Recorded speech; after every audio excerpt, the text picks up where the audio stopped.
O voo TAM 3054 marcou a aviação brasileira para sempre. Entre falhas técnicas, clima desfavorável e decisões críticas, surgem detalhes que ajudam a entender o que de fato ocorreu em Congonhas. Então, a gente tem um outro, o da TAM, que também foi chocante. Esses dois acidentes foram muito chocantes porque Congonhas era o centro.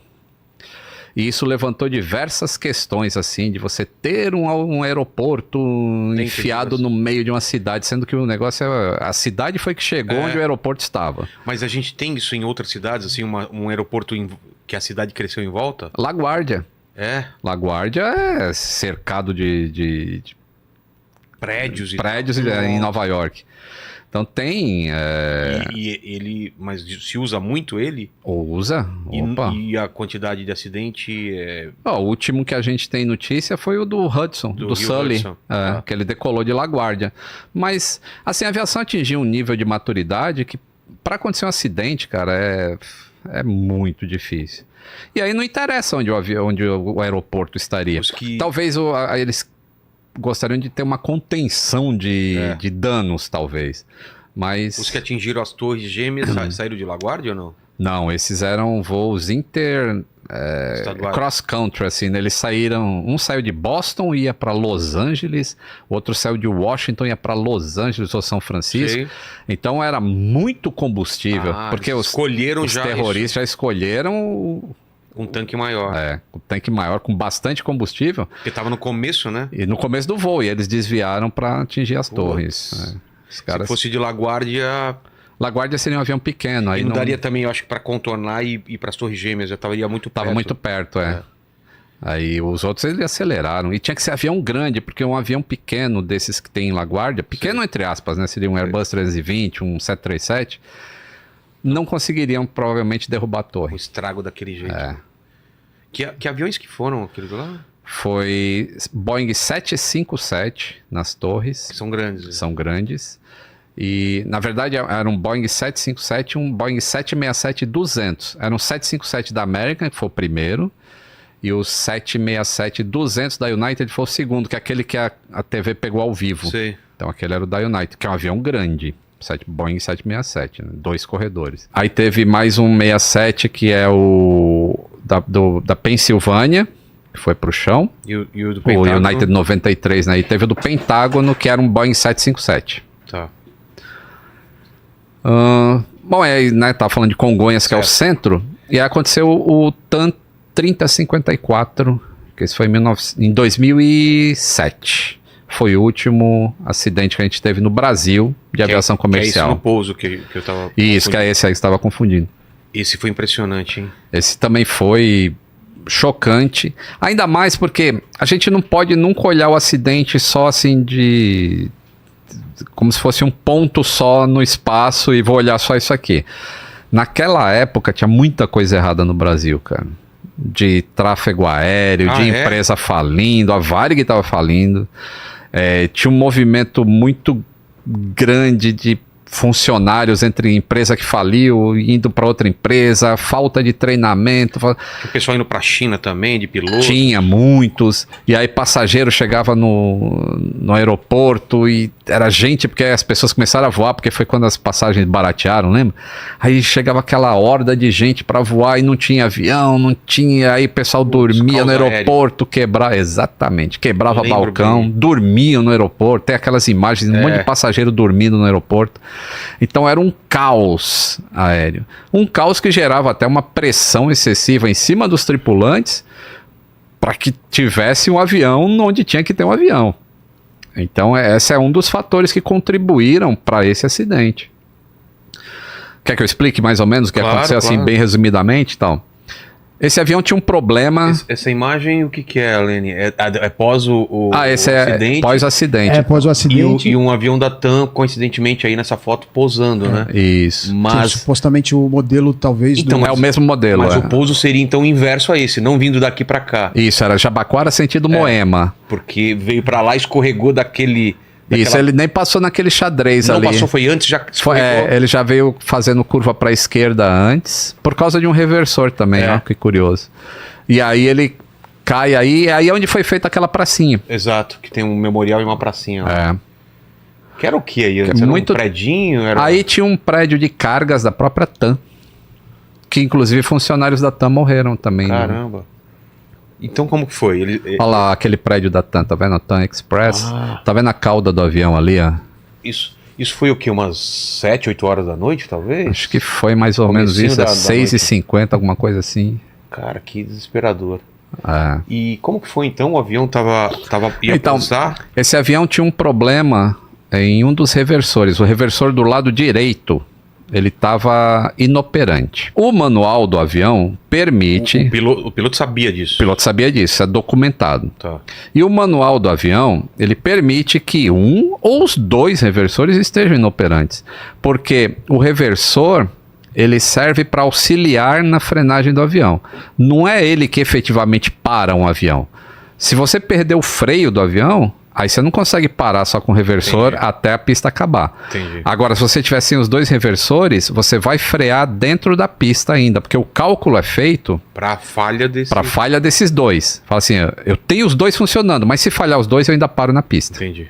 Isso que é calculado a extensão da pista, então. Isso. Por isso que quando o avião está muito pesado, ele pode pousar em alguns aeroportos, mas não no Santos Dumont, por exemplo, Que é muito curto. que é muito curto. Aí tem um limite que você tem que parar ali, em 1.350 metros, acho, 1.390. Então, existia esse reversor direito inoperante. Aí a tripulação assume e eles vão até Porto Alegre e pousam. E lá, o procedimento de reversor inoperante é feito de maneira correta. Ou seja, as duas manetes foram colocadas em reversão, mesmo um só funcionando. Tá. E aí, quando você freia só de um lado, o avião tem uma tendência a andar para o outro. Então, o piloto controla isso no pedal. Porra. É. E aí ele contrabalanceia essa força, e lá foi feito dessa maneira. Aí lá em Porto Alegre, esse avião voltou para São Paulo lotado.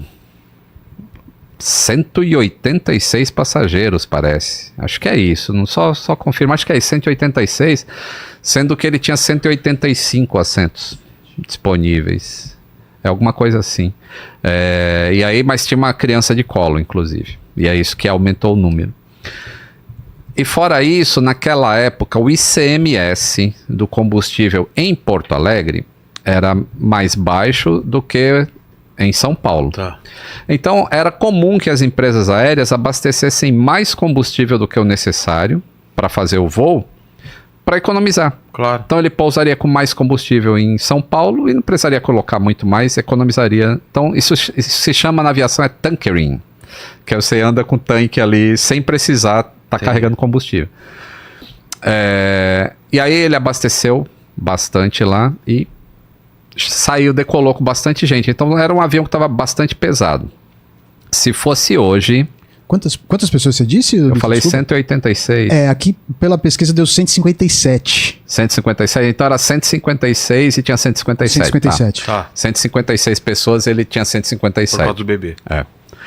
Então ele decola, e antes de decolar, já tinha notícia de que o tempo estava muito ruim em Congonhas, em São Paulo. Inclusive, acho que demora um pouco para decolar de lá.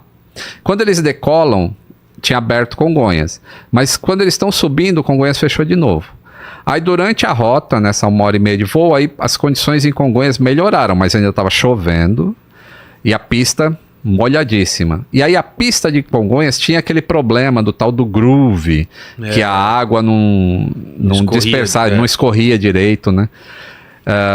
Então eles vêm aproximando. Mas não se sabia disso, cara? Antes? Sabia, Ah, tá. eles sabiam.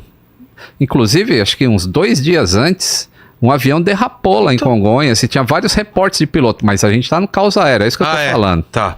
Então existia reportes Não e tinha mantinha como o parar na aeroporto tela. funcionando e blá blá blá.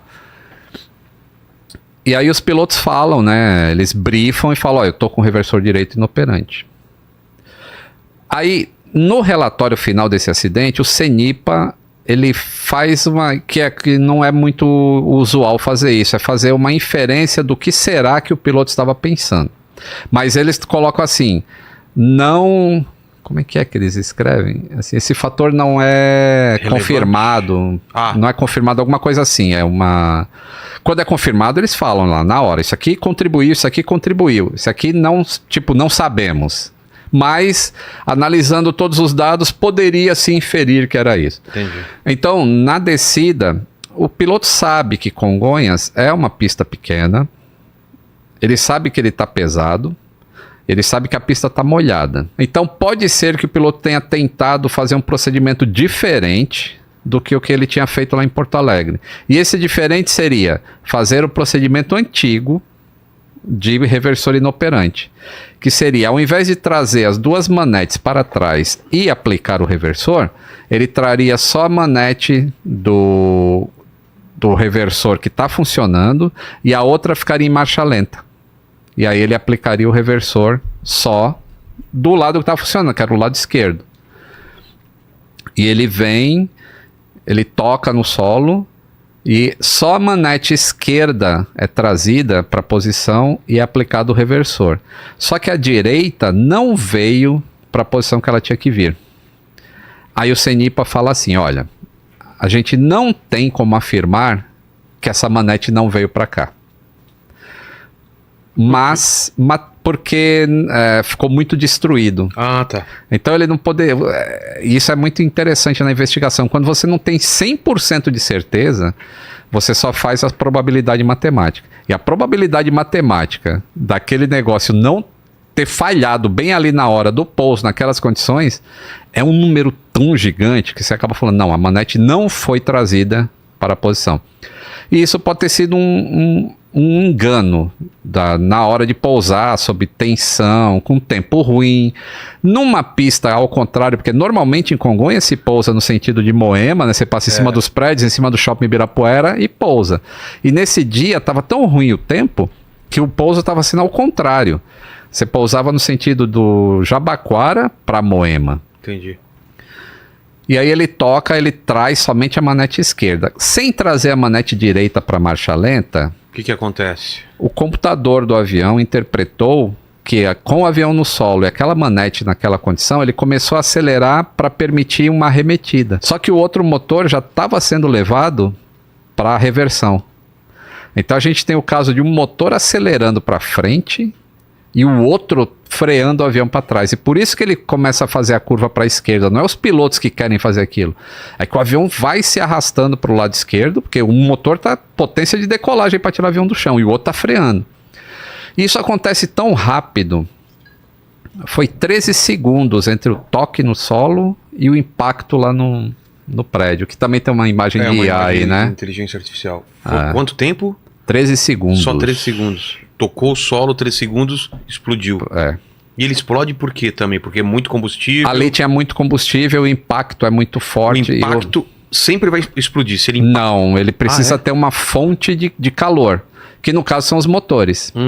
O motor funcionando é uma fonte de calor, e aí com o impacto ele explode. Às vezes pode acontecer explosão sem uma fonte de ignição, mas não é tão raro, não é tão comum. Entendi. E foi impressionante isso daí, né? E foi impressionante, aí... O pessoal relatou se foi um estrondo, como que foi, a galera que tava por lá, os relatos. Foi. E do trânsito? Não pegou na pista? Não, isso foi um negócio extremamente incrível. Porque quando ele desce aquele barranco e atravessa por cima da Bandeirante, da 23, da 23 de maio. E tinha um taxista passando, inclusive, parece que atingiu o teto do carro dele, mas... Tá brincando. Mas não tão baixo que tava. Mas ninguém morreu ali. O avião atravessou a 23 de maio, São Paulo, que é uma coisa absurda. Nesse horário lotado, né? E ninguém fora, né, que estava na avenida se machucou. Mas esse também é um acidente muito triste, assim, eu tinha um colega que inclusive ele não pegou esse voo, ele pegou o outro, e os aviões ficaram dando volta em Congonhas, né, porque aconteceu acidente, agora ninguém pousa mais. E eles só ficaram sabendo, assim, e tipo, telefone celular naquela época você não podia ligar a bordo, eram aqueles celulares bem antigos. E só quando pousou que eles conseguiram avisar a família. Pô, eu não tô naquele avião, eu tô nesse aqui. Então foi bem... Angustiante, né? Sim. Aí teve a investigação também, né? Bem bem feita pelo CENIPA. E aí não é só, tipo, o CENIPA é um órgão brasileiro, mas vem a fabricante do avião Airbus participa, vem o órgão francês que chama BEA, ele participa da investigação, porque eles têm que ter certeza que está sendo tudo feito certo. Também se fala muito nos interesses econômicos, né, que sempre vão tentar jogar, você já ouviu isso, né? Sempre vão tentar jogar a culpa no piloto para não cair a ação da empresa, não ter nenhum dano para a empresa. Você acredita nisso ou não? Se a gente acreditasse nisso, a gente não viu o que está acontecendo com a Boeing aí, que perdeu 26 bilhões de dólares por causa do acidente que teve com o Max. Então a galera vai mesmo investigar. Vai a fundo. E se for realmente problema. Porque o órgão que investiga um acidente, ele não tem absolutamente nada a ver nem com o órgão que fiscaliza. Por exemplo, o CENIPA, ele é um órgão independente da ANAC. Sim. Porque a ANAC fiscaliza a empresa aérea. Mas se o CENIPA descobre que por uma falha de fiscalização da ANAC aconteceu um acidente, ele poderia cobertar. Ele vai em cima da ANAC. Se fosse ele mesmo que fiscalizasse, Exato. ele fala, não, vou deixar quieto, vai ficar mal para mim. É então tem que ser um órgão independente. E lá nos Estados Unidos é a mesma coisa. O NTSB, ele é totalmente independente da FAA, inclusive, quem assistiu aí esse caso da Boeing mesmo, vê no Congresso americano, durante as entrevistas, assim, a CEO do NTSB, não é chairwoman, né, porque ela é uma mulher, a chairwoman, ela falando, é inadmissível que o FAA tenha feito isso. E o FAA é o órgão que fiscaliza a aviação americana. Então eles são realmente independentes e eles põem o dedo na ferida, porque é a única maneira de você se sentir seguro, cara. Todo esse pessoal, eles voam em avião, igual eu, você. Tipo, amanhã você não vai pegar um avião, você quer que o quê? O mecânico tenha feito o trabalho correto. Você quer que o piloto tenha descansado. E que todas as fiscalizações para cada etapa sejam. Você quer que a ANAC tenha fiscalizado que aquela empresa está fazendo manutenção correta. Então, esses órgãos independentes, essa rede de segurança, é que faz a aviação ser segura. Valeu por assistir até o final. Não se esqueça de deixar seu like, se inscrever e comentar o que achou. Nos vemos no próximo vídeo.